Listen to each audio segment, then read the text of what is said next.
नमस्कार दोस्तों, स्वागत है आपका हमारे चैनल लर्न एंड ग्रो में। आज हम बात करेंगे जो ड्राई क्लच होता है और जो वेट क्लच होता है, इनके बीच में क्या डिफरेंसेस होते हैं। तो सबसे पहले अगर हम बात करें ड्राई क्लच की, हमने ड्राई क्लच को पिछली बार भी पढ़ा था कि ये कैसे काम करता है। ड्राई क्लच के अंदर हमने देखा था फ्लाई व्हील होता है जो कि क्रैंकशाफ्ट से अटैच होता है, और यहाँ पर बीच में क्लच प्लेट है जिसकी दोनों तरफ फ्रिक्शन लाइनिंग होगी, और यहाँ पर प्रेशर प्लेट होती है, और रिलीजिंग एक यहाँ पर मैकेनिज्म लगा होता है एंगेज करने के लिए और डिसएंगेज करने के लिए। इस प्रेशर, ये जो प्रेशर प्लेट है इस क्लच प्लेट के ऊपर प्रेशर बनाती है जिससे फ्लाई व्हील के साथ जुड़ता है जाकर, और फिर जो है जो इंजन की पावर है वो गियर बॉक्स तक ट्रांसफर होती है। तो इस तरह से ये ड्राई क्लच काम करता है। ड्राई क्लच को ड्राई क्यों बोला जाता है? क्योंकि इसके अंदर किसी भी लुब्रिकेंट का यूज नहीं किया जाता है जो भी फ्रिक्शन सरफेस होते हैं उनके बीच में, तो इसलिए इसको ड्राई क्लच बोला जाता है। इसी तरह से वेट क्लच की बात करें, वेट क्लच का अगर हम समझें मैकेनिज्म, तो यहाँ पर होता ये बिल्कुल इसी तरह का है लगभग, लेकिन इसके अंदर मैकेनिज्म थोड़ा सा ऑयल के लिए दिया जाता है, यानी कि लुब्रिकेशन के लिए इसके अंदर मैकेनिज्म दिया जाता है। इसके अंदर ऑयल जो है वो फ्लो करता रहता है, या कई बार ऑयल बाथ के अंदर भी जो है इसको लगा दिया जाता है, उसको डीप रखा जाता है। तो यहाँ पर जो है ऑयल के लिए यानी कि एक प्रॉपर लुब्रिकेंट जो है इसको दिया जाता है ताकि ये वेट रह सके, इसलिए इसको वेट क्लच बोला जाता है। प्रॉपर लुब्रिकेशन इसके अंदर होता रहता है, जैसे यहाँ फ्रिक्शन प्लेट है और यहाँ पर ये सेपरेटर प्लेट है, यहाँ से जो ऑयल है वो फ्लो करता रहेगा। इस तरह का मैकेनिज्म कोई ना कोई बना दिया जाता है। तो यानी कि लुब्रिकेशन जो है इसके अंदर प्रोवाइड किया जाता है। ड्राई क्लच में लुब्रिकेशन प्रोवाइड नहीं किया जाता, इसलिए इसको ड्राई बोलते हैं। वेट क्लच को बात के अंदर इमर्स रखते हैं ऑयल के, या फिर और कोई फ्लूइड मैकेनिज्म बना दिया जाता है जिससे कि इसके अंदर लुब्रिकेशन प्रॉपर सप्लाई होता रहे।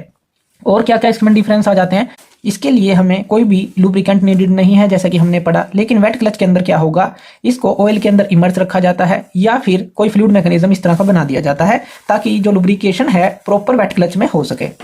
पहला पॉइंट तो ये हो गया। दूसरा पॉइंट अगर देखें, इसके अंदर हाई फ्रिक्शन कोफिशिएंट होता है जो ड्राई क्लच होता है। अब देखिए यहाँ पर कोई भी लुब्रिकेशन नहीं है तो इसका फ्रिक्शन कोफिशिएंट हाई रहेगा इसके कंपैरिजन में, यानी कि इसका लोअर फ्रिक्शन कोफिशिएंट रहेगा जो वेट क्लच होता है।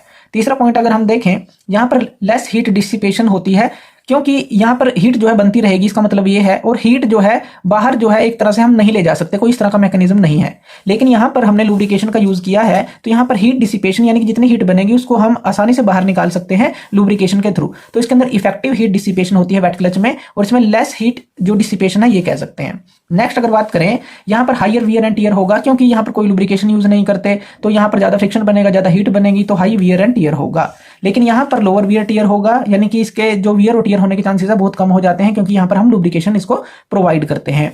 उसके बाद बात करें, हाई नॉइस जो है ड्राई क्लच में हमें देखने को मिलती है। हाई नॉइस यानी कि नॉइसर जो है ऑपरेशन इसका होता है एंगेजमेंट के दौरान, ये काफी ज्यादा आवाज करता है क्योंकि यहाँ पर कोई भी लुब्रिकेशन प्रोवाइड नहीं किया गया जिससे कि स्मूथली काम हो सके। लेकिन वेट क्लच के अंदर क्वाइटर ऑपरेशन होता है क्योंकि इसके अंदर लुब्रिकेशन हम प्रोवाइड करते हैं, प्रॉपर लुब्रिकेशन। उसके बाद बात करें, इसके अंदर जो टॉर्क कैपेसिटी होती है वो काफी हाई होती है। इसके अंदर टॉर्क कैपेसिटी हाई होती है, और यहाँ पर लोअर टॉर्क कैपेसिटी हमें मिलती है, यानी कि इसके अंदर हाइयर टॉर्क को हम ट्रांसफर कर सकते हैं, लेकिन यहाँ लोअर टॉर्क जो है कैपेसिटी हमें मिलती है। इसीलिए जो ड्राई क्लचेज होते हैं इनको हम जो ऐसी जगह व्हीकल्स में यूज करते हैं जहाँ हाई परफॉर्मेंस हमें चाहिए, और कुछ इंडस्ट्रियल मशीनरी है जहां पर हाई परफॉर्मेंस इस तरह से चाहिए, तो वहां पर इसका यूज किया जाता है। लेकिन इसके अंदर लोअर टॉर्क कैपेसिटी होती है, लेकिन लंबे समय तक ये चलती है, तो ड्राइविंग कंडीशन के अकॉर्डिंग जो है इन दोनों को यूज किया जाता है। परफॉर्मेंस यहाँ पर और जो हमें जो उसका लाइफ स्पैन चाहिए उस हिसाब से इनका यूज किया जाता है, कितनी पावर चाहिए, कितनी हाइयर टॉर्क कैपेसिटी चाहिए, उस हिसाब से इन दोनों में से चूज किया जाता है। उसके बाद अगर बात करें, अगर इनके एंगेजमेंट की बात करें, तो यहाँ पर ड्राई क्लच के अंदर फास्टर एंगेजमेंट और डिसएंगेजमेंट रहता है क्योंकि कोई भी लुब्रिकेशन यूज नहीं कर रहे, एकदम से यहाँ पर ये अटैच हो जाते हैं, फ्रिक्शन लाइनिंग है तो एकदम से अटैच हो जाएगा। लेकिन यहाँ पर लुब्रिकेशन है, थोड़ा सा स्लिप कई बार देखने को मिलता है, तो यहाँ पर जो है स्लोवर एंगेजमेंट और डिसएंगेजमेंट हमें देखने को मिलता है। इसी तरह से अगर हम इनकी मेंटेनेंस की बात करें, तो यहाँ पर जो ड्राई क्लच है उसकी जो मेंटेनेंस अगर हम देखें तो हमें ज्यादा करनी पड़ती है, लेकिन वेट क्लच के अंदर ये काफी कम मेंटेनेंस हमें करनी पड़ती है क्योंकि यहाँ पर लुब्रिकेशन का यूज किया जाता है। तो इस तरह से अगर हम देखें ड्राई क्लच और वेट क्लच के अंदर कुछ डिफरेंसेस को, तो हम समझ सकते हैं कि इन दोनों का जो यूज है हम कहां पर कर सकते हैं और क्यों करते हैं। तो इनके डिफरेंसेस को हमने समझा।